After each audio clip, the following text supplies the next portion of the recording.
Экология өмірдің соғып тұрған жүрегі.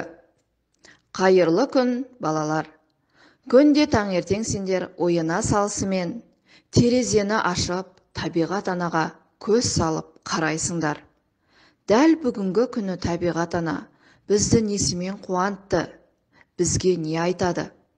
Олай болса, мен сендерді табиғат анаға саяхатқа бірге шығуға шақырамын.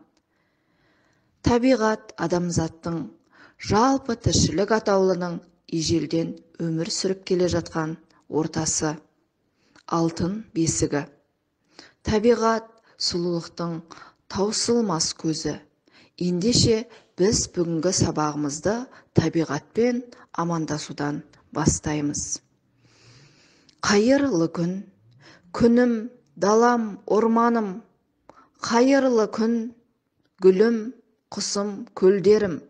Қайырлы күн, өсімдіктер, жәндіктер.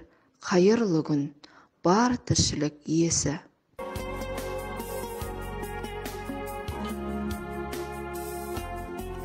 Мен номер 49 жалпы орта білім беретін мектептің 6-шы В сынып оқушысы Әбілда Махаббат. Егер табиғатқа тіл бітсе, Семей табиғаты оның бүгінгі хал-жағдайы туралы былай жүреді. Семей өңіріңнің тұрғындары, жайқалған орбаным қайда? Оның ағаштарын есепсіз кестің. Соның салдарынан қалаңда азынаған жел соғатын болды. Аспанға құм ұшып жатыр, ал оның денсаулыққа қаншалықты зиян екенін білесің бе?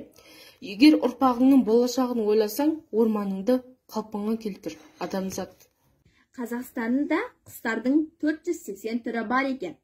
Соның ішінде азайып кеткен құстар қызыл кітапқа енгізіліп, қорғауға алынған. Ата-бабамыз құсты аса қадірлеген.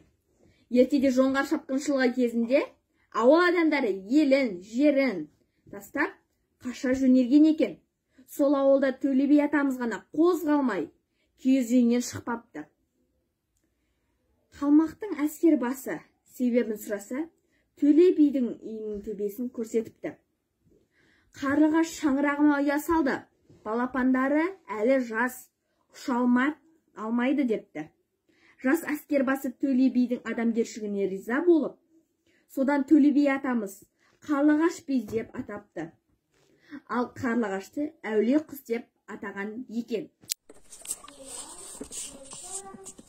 Егер табиғатқа тіл бітсе, ол бұлайша бізге тіл қатар еді.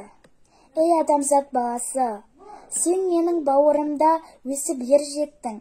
Мен сені тоңғанында күншуағыммен жылыттым. Ыстықта ағаштарыммен жаныңа сая болдым.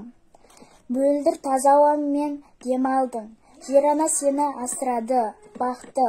Ұрпағың ғасырдан ғасырға жалғасып келеді. Мен арқылы сен сұлулықты, әдемілікті сезіндің. Бірақ мен саған өкпелімін. Неге дейсің ғой? Бүгінгі күніме қарашы. Ауам ластанды, суым лайланды, тартылды. Орманымдағы ақ бөкенім мен сұлу киігім қайда қашты? Даланы әсем әнге бөлеген құстарым неге азайды? Балықтарым неге жағада өліп жатыр? Сен бүгін менен бәрін тартып алсаң, болашақ ұрпағың қалай өмір сүреді? Судың да сұрауы бар деп адамдар өздерің айтушы едіңдер ғой. Бүгін мен сендерге осындай сұрақ қоямын. Жауап беріп көріңдерші деуші еді табиғат. Табиғаттың әні де сәні де қалықтай ұшқан құстар. Олар біздің қанатты достарымыз. Олардың әсем әуендері құлағымызды қандырып, еріксіз еліктіреді. Олар егіншілік пен бау-бақшаның сенімді серігі. Сондықтан да оларды ата-бабаларымыз қадірлеп қастерлеген. Олар батыр ұлдарын сұңқарға, ал сұлу қыздарын аққуға теңеген. 6-шы сынып оқушысы Бақыт Кәусар.